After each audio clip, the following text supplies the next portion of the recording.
Hey, how you doing? This is John, and welcome to John's Long Box. You didn't think I was going to leave you hanging over there, did you, with Ironjaw #1? It's a two-part story. So let's get back to Ironjaw. This is issue #2, Atlas Comics.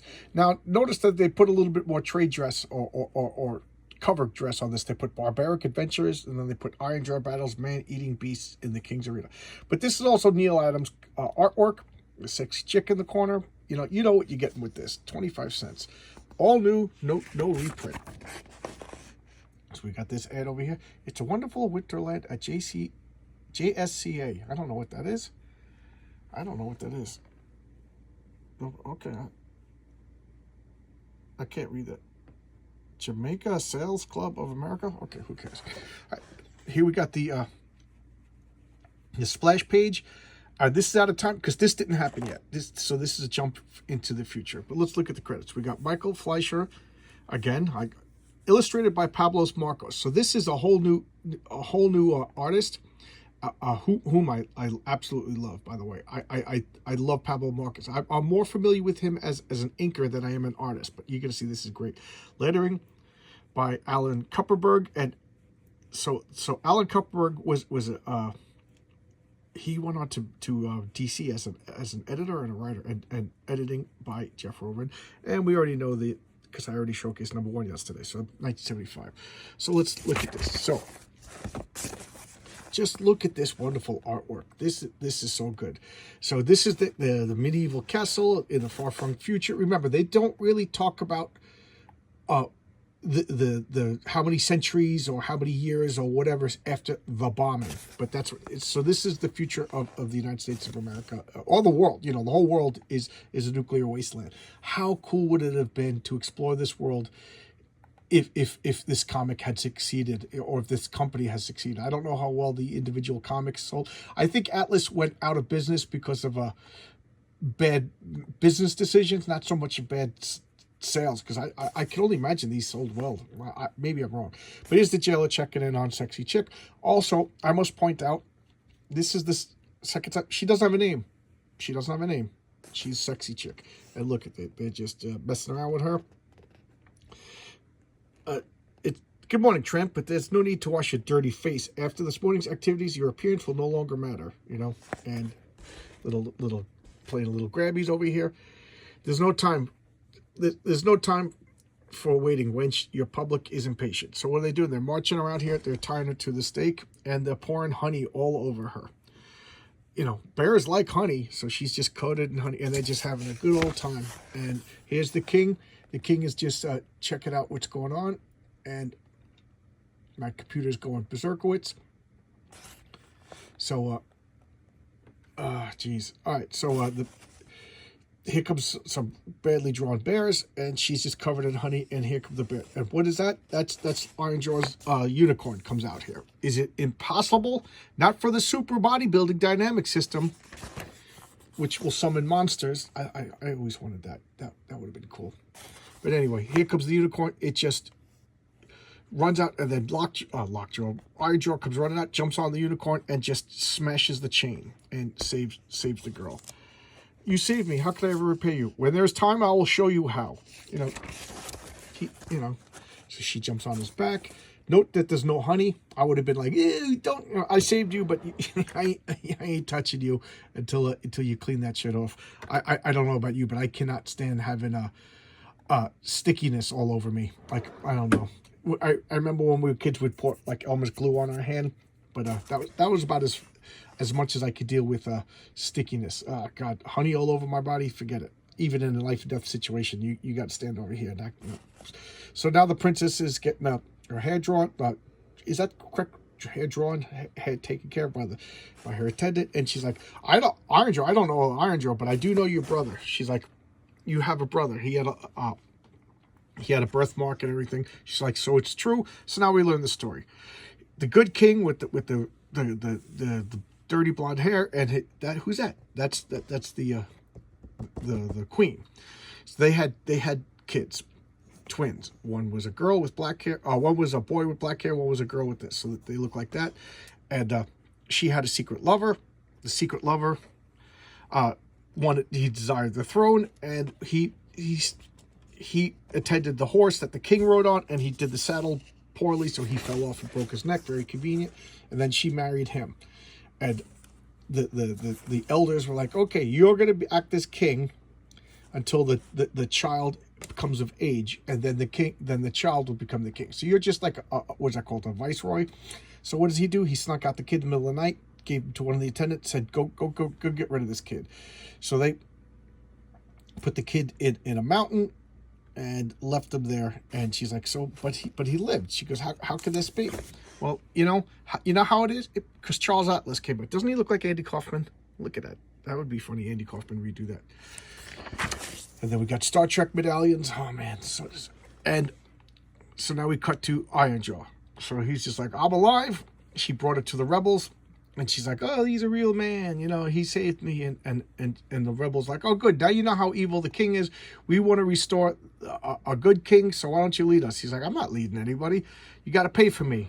And she's like, but come on, lead us. Don't you believe in anything? Yes, I believe in money and the wine and women it could buy. For 500 gold coins, I will agree to lead your washwoman army. She's like, all right, we'll all chip in and we'll pay you. So now, look, they're all old and infirmed and weak, and he's going to lead them all. She's like, okay, I got my money.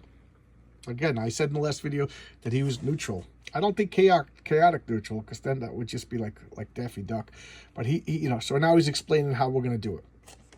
And then she's like, what a man. And they're watching, to their credit, they're paying attention, and now they're going to storm the palace. So he's actually like the lead guy. He's put, he likes to murder. He likes to kill. He got paid, and his only like redeeming quality is if he knows that if word gets out that he took their money and didn't do what he was told, nobody else would hire him. So he murdered. And he says that they die like sheep, these fishmonger soldiers. So he's insulting the palace guards. And he's going in and he's shooting everybody in like the neck. I think that's pretty painful sounding. Superheroes 10. I like that. These ads are so awesome. Same ads as the last comic, but they're awesome.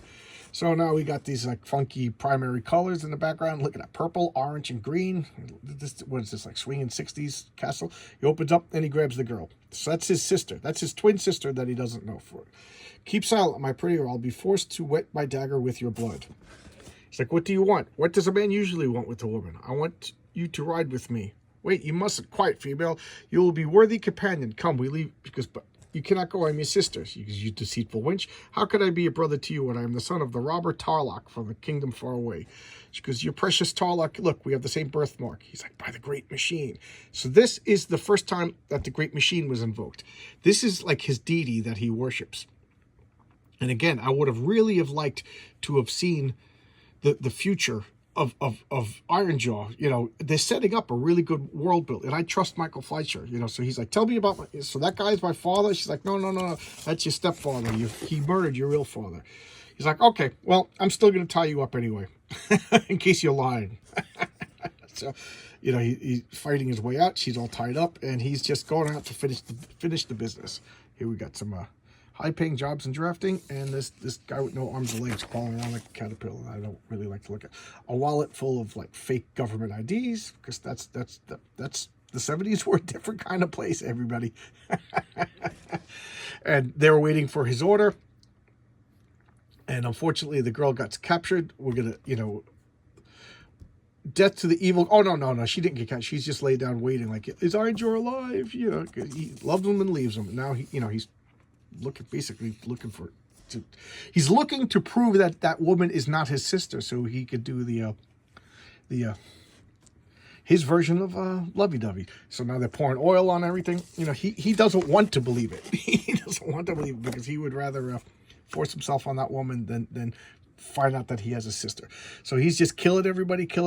And now we get to the opening scene. He takes out the arrow. He's like, don't shoot the arrow. You'll kill your mother. And he's like, he goes, look, you're a fool. You're hiding. He goes, maybe this will stop you, and maybe not. And what does he do? He gets shot right in the shoulder. He pulls it out because he's a real man. He's like, stay back. He's bleeding, and he stabs him with his own arrow. And she, deceitful, unfaithful woman, still, she loved him. And now it's proven that because of the birthmark, that he is now the king, and he is now King Ironjaw. And so he's just like, where you going, Your Highness? Out to the streets to find myself a woman. He's like, you got a harem, you know? You don't need to go looking for women anymore. You got your own harem. And we got motorcycles. So we got Atlas Comics. You want a fake mustache? $3 million. So he's like, look, you got all these hot chicks in here. And he's like, it's no fun. He goes, what good a woman if a warrior cannot fight to obtain them? You know? He's like, where are you off to? I'm going to the forest to hunt. He's like, we got food. You don't need to hunt. He goes, but we have to balance the treasury and serve as the host of the royal banquet. He's like, all right, all right. And then he's like, maybe I'll go tomorrow. You can't go tomorrow. Tomorrow we have nobles from a distant land over here, and you got to do this. And he's like, by the great machine, a king cannot fight or hunt or steal or chase wenches. To be a king is like being a toothless old woman. So he waits in the middle of the night. He climbs over the wall. The guy's like, what are you doing? You're the king. He beats the crap out of this guy and puts the crown on him. You're the king now. And he goes off, you know, because what good is women who don't fight? What good is meat that's cooked for you? So that's Ironjaw number 2. You know, again, I would have really have liked to see where this would have gone in the future. And then Michael Fleischer writes the next issue, but then the 4th issue is a whole nother team, and then it's all magic and sorcery. This was no magic, no sorcery. You know, it was kind of like the one person who was close to a sorcerer was really a scientist, and the one priest who could invoke the gods in the next issue, he was really just using trickery and you know, stage magician tricks. So, you know, I liked no magic and superstition and stuff. The closest thing was this Ironjaw, and it was never addressed. I don't know if Michael Fleischer was ever going to address this, but I'm starting to notice a pattern over here. He wrote Jonah Hex, who had the scarred face, and he wrote Ironjaw, who had the scarred jaw. I don't know, maybe that was his thing, you know, just the hideously deformed, scarred humans. So there you go. Tomorrow's video, I will be talking to, why did I forget? I forgot who I'll be talking to. But Wednesday videos, I'll have a live video with whoever I scheduled, whose name is escaping me. Dan Lucatelli from Tinseltown, from Alternate Comics Tinseltown. So that'll be tomorrow, Wednesday's video. So as usual, Wednesday's videos go up late at night because I talk at 7 p.m. Eastern Standard Time. All right, and I'll see you Thursday with a regular video. Thanks a lot. Bye-bye.